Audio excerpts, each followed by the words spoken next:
Bismillahirrahmanirrahim.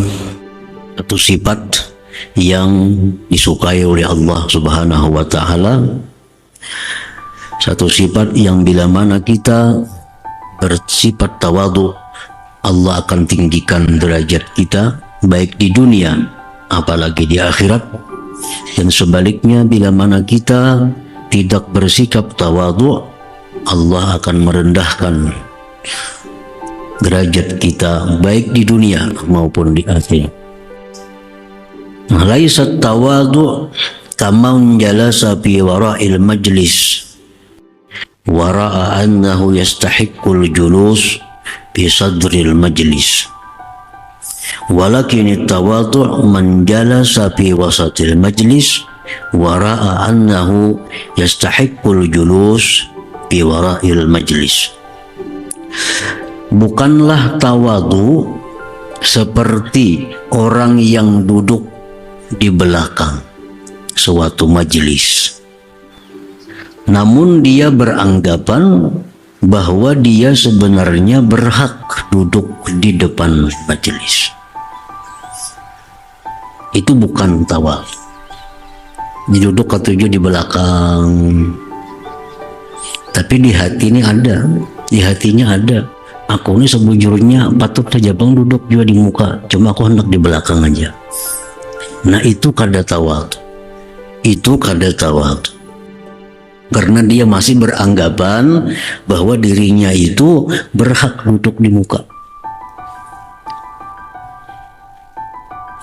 Tetapi tawadhu itu adalah orang yang duduk di tengah suatu majelis dan dia menganggap bahwa dia itu semestinya duduk di belakang majelis.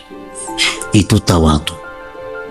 Nah, ini duduk di tengah umpamanya, tapi hatinya itu beranggapan sebenarnya inya ini lebih layak di belakang, kada patut di sini duduknya.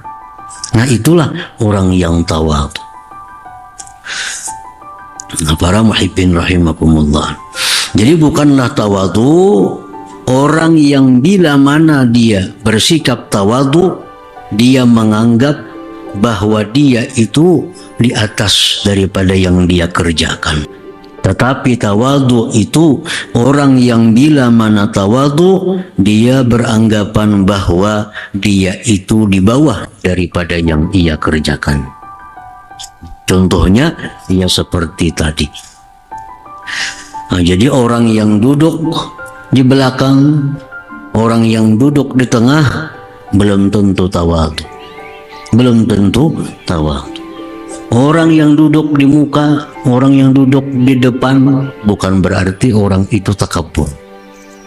Nah, tergantung bagaimana dia mengatur hatinya.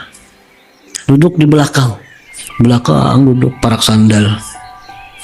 Nah, tapi di hatinya beranggapan aku ini patut saja kamu duduk, cuma aku kepingin di belakang aja. Nah, ini orang takabur sebenarnya, bukan orang tawadhu. Orang yang tawadhu itu orang yang duduk di tengah majelis atau di depan majelis, tapi dia beranggapan bahwa dia ini patutnya duduk itu di belakang, di bawah. Nah, itulah orang yang tawadhu. Al-mutawadhi' huwa alladhi idza ukrim ra'a annahu la yastahiqqul ikram wa ra'a anna ghairahu awla bil ikram. Orang yang tawadhu itu orang yang bila dimuliakan, dia menganggap dalam hatinya tidak berhak dimuliakan, dan dia menganggap orang lain itu lebih berhak dimuliakan. Nah, itu bagian dari orang yang tawadhu.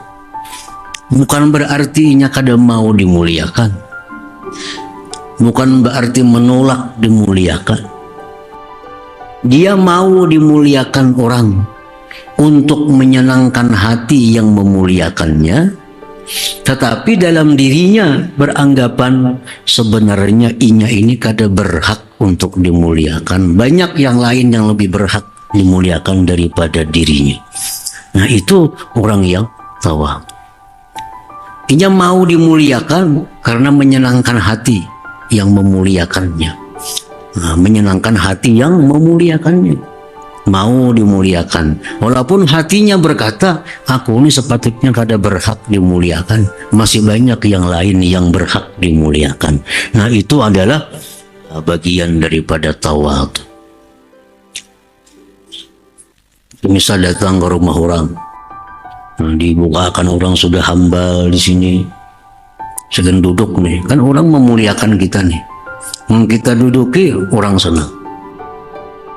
Kita kadang mau duduk di muara lawang, orang kada senang. Karena orang mengharap kita duduk di sana. Nah, duduk dia di situ. Masih sahasta tilamnya kada apa, duduki aja. Tapi dalam hati tetap beranggapan sebenarnya aku ini kada patut dimuliakan. Banyak yang lain yang perlu dimuliakan. Nah, itu tawadhu. Itu adalah tawadhu. Idza ukrima ra'a annahu ikram wa ra'a anna ghairah aula bil ikram. Al mutawadhi'u la yaghdabu idza utiba aw intuqisa wa la yakrahu ay yuzamma aw yuqzafa bil kaba'ir. Orang yang tawadhu itu dia tidak marah apabila dicela. Bila dicela, dia kada marah. Atau dirimihkan orang, kada marah juga. Dan dia tidak benci bahwa dia dicela dan didakwa orang sebagai orang yang suka berbuat dosa besar. Dia pun kada marah. Padahal orang sombong lah, padahal orang itulah, padahal orang suka berbuat dosa besar lah, inya kada marah. Itu orang tawadhu, kada marah. Kenapa dia kada marah itu? Li'annahu yara nafsahu asyarra min dzalik, karena dia menganggap dirinya lebih jahat daripada yang demikian. Orang madahkan aku ini sombong, padahal aku ini 2-3 kali sombongnya padahkan orang itu. Aku padahkan orang cinta dunia, masih inteng. Padahal sangat cinta kepada dunia sebujurnya. Jadi kadang mau marah. Artinya orang yang mengatakan itu lebih ringan daripada keadaan diriku yang sebenarnya ini. Li'annahu yara nafsahu asyarra min dzalik, karena dia menganggap bahwa dirinya itu lebih jahat daripada yang dikata-katai orang itu.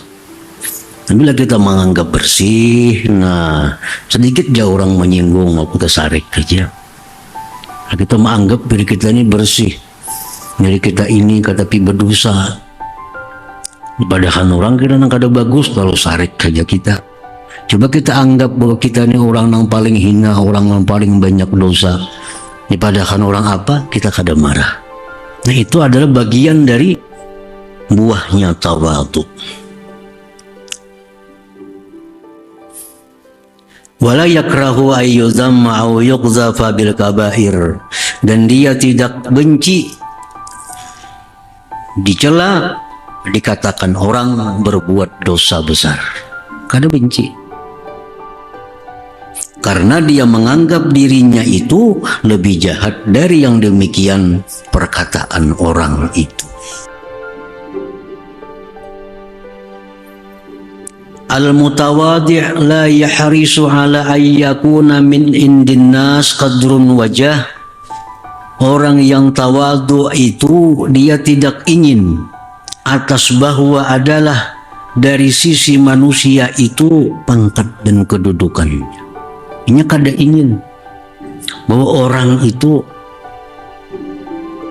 menghormati dia. Nah, ini kada ingin bahwa orang itu memuliakan dia. Ini kada ingin itu. Kalau dimuliakan orang bukan kada mau dimuliakan, tapi kada mengingini. Lain halnya, orang yang mengingini. Kalau orang mengingini kemuliaan, kada dimuliakan, tersinggung. Tersinggung. Tapi kalau orang kada menghendaki dimuliakan, nah amun dimuliakan orang, kada jadi soal. Kada dimuliakan orang pun karena kada dikehendaki. Nah, orang yang tawadhu itu orang yang tidak menghendaki pemberian kehormatan, kemuliaan daripada manusia ini. Li'annahu yara nafsah la yastahiqqu dzalik, karena dia menganggap dirinya itu kada berhak untuk dimuliakan tadi, untuk dihormati tadi. Nah, para muhibbin rahimakumullah, itu bagian-bagian daripada faidahnya, keuntungannya tawadhu tadi. Al-mutawaddi' huwa alladhi yara anna an-nas makhdu'un bima yazunnuna fihi min as-salah wat taqwa. Walau lamana syar'i izhara uyub nafsihi la azharaha lin-nas min su'i batinih wa taqsirihi fi haqqillah ta'ala. Orang yang tawadhu itu orang yang menganggap bahwa manusia itu tertipu dengan sangkaan mereka tentang kesalihanku dan ketakwaan.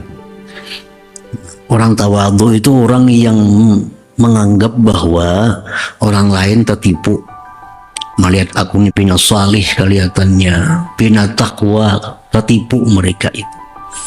Nah, orang yang tawadhu orang yang beranggapan bahwa manusia itu tertipu karena menyangka aku ini orang baik. Manusia tertipu karena menyangka aku ini orang yang takwa. Jikalau tidak ada larangan agama membuka aib diriku, niscaya aku buka aibku ini untuk manusia. Daripada jahatnya hatiku dan taksirnya pada hak Allah Subhanahu wa ta'ala. Nah, itu perilaku-perilaku orang yang bersifat tawadhu itu. Kalau ada orang menganggapnya takwa, menganggapnya salih, dalam hatinya yang orang tertipu, benar aja tertipu. Nyakanya boleh membuka aibnya, membuka aibku, nah, supaya ini jangan tertipu lagi. Nah, jadi akhlak mutawadhi'in, orang-orang tawadhu. Qala Abu Yunus bin Ubaidillah wa qadin sarafa min Arafat, lam asyukku bir rahmah laula anni kuntu bi. Biar Abu Yunus, begitu beliau pulang dari Arafat, padang Arafah, begitu pulang dari padang Arafah, berhaji. Nah, pulang dari Arafah, beliau berkata, aku tidak ragu-ragu bahwa orang-orang yang di padang Arafah semua dapat rahmat andai kata aku tidak ada di sana. Aku yakin orang yang di padang Arafah itu dapat rahmat Allah andai kata aku ada di sana. Nah, berhubung aku ada di situ, aku jadi ragu. Nah, apakah Allah memberi rahmat kepada mereka karena aku berada di tengah-tengah mereka itu? Nah, ini contoh tawadhu'nya mereka, menganggap dirinya lebih hina daripada orang yang hina, lebih jahat daripada orang yang jahat. Para muhibbin rahimakumullah, Nabi Yunus alaihissalatu wassalam berkata, la ilaha illa anta subhanak inni kuntu minaz zalimin. Nabi Yunus mengaku, la ilaha illa anta, tiada Tuhan selain engkau, subhanaka, maha suci engkau ya Allah, inni kuntu minaz zalimin, bahwasanya aku sesungguhnya termasuk orang yang zalim. Nabi ini, Nabi Yunus, beliau menganggap diri sidin itu orang yang zalim, padahal sidin cuma satu kali berbuat hal yang tidak patut, yaitu meninggalkan kampung tanpa seizin Allah Subhanahu wa ta'ala. Itu aja. Beliau merasa bahwa beliau sudah masuk dalam golongan orang-orang yang zalim. Namun kita padahal orang zalim bisa sarik, padahal hari-hari maksiat, hari-hari berbuat dosa, hari-hari sombong, padahal orang zalim abang muha. Nabi Yunus seorang Nabiullah yang mana beliau ini adalah seorang yang terpelihara dari dosa, cuma berbuat hal yang tidak wajar, beliau menganggap diri si jin itu orang yang zalim. La ilaha illa anta subhanak inni kuntu minal zalimin. Dan Allah menyelamatkan Nabi Yunus ini berkat pengakuan si jin sebagai orang zalim itu. Allah suka kalau kita mengaku, ya Allah hambanya orang zalim, ya Allah hambanya orang fasik. Tuhan ketujuh. Daripada mengaku, ya Allah hamba banyak berbuat taat kepada Engkau, Tuhan kada ketujuh kayak itu. Tuhan kada ketujuh. Kita merasa bahwa ya Allah hamba banyak berzikir kepada Engkau, hamba banyak bersedekah, Tuhan kada ketujuh. Tuhan tuh ketujuhnya bahwa kita merasa diri kita ini orang yang zalim, kita orang yang hina, kita orang yang banyak dosa. Itu yang disukai Allah daripada diri kita ini, pengakuan-pengakuan semacam itu.